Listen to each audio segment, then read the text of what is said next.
परीक्षित हा वनामध्ये भ्रमण करत असताना त्याने एक विचित्र दृश्य पाहिलं की एक पायाच्या बैलाला एक व्यक्ती आसुडाने मारत आहे आणि त्याच्या जवळच एक गाय आहे बघा. तो बैल एक पायाचा असल्यामुळे थरथर कापत होता आणि हे दृश्य राजा परीक्षितीने पाहिलं. परीक्षितीला राग आला.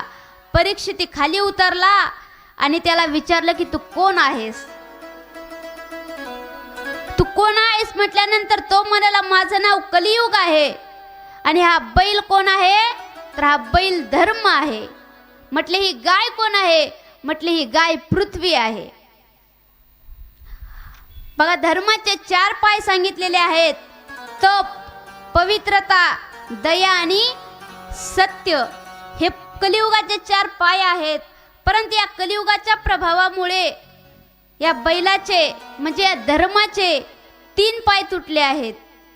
पवित्रता, दया आणि तप हे 3 पाय तुटले आहेत आणि एकाच पायावर हा कलियुग आहे म्हणजे काय, तर सत्य. मग राजा परीक्षितीला राग आला आणि त्याने कलियुगाला युद्ध पुकारलं आणि कलियुगाला मारणार. तेवढ्यात तो कलियुग राजा परीक्षितीला शरण आला आणि म्हणाला राजन मला क्षमा करा. राजा म्हणाला की अरे तू धर्माला विरोध करणार आहेस.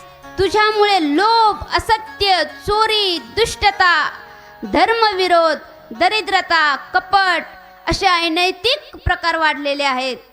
स्वधर्म, दान, त्याग, परमार्थ हे कमी होत आहे आणि वाईट प्रकारच जास्त होत आहेत. ऐका कलियुगाचे महिमान, असत्यासी रिजले जन, पापा देती अनुमोदन, करीती हेळन संतांचे. राजा परीक्षितीने सांगितलं की तू माझ्या राज्यात राहू नकोस, कुठेही निघून जा पण माझ्या राज्यात राहू नकोस. तो कली परत परीक्षिती राजाला शरण आला आणि म्हणाला की राजन या त्रैलोक्यात तुमचंच राज्य आहे. आता तुम्हीच सांगा मी कुठे जाऊ, मला काहीतरी राहण्यासाठी ठिकाण द्या. आणि मग तेव्हा बघा परीक्षिती राजाने कलीला राहण्यासाठी 4 ठिकाणं दिली. कोणती कोणती 4 ठिकाणं दिली, द्यूतम पानम स्त्रिय सुना यत्र धर्मश्च चतुर्विधो. कोणती 4 ठिकाणं दिली, तर पहिलं म्हणजे जुगार, दुसरं मद्यपान, तिसरं हिंसा आणि चौथा परस्त्री संग.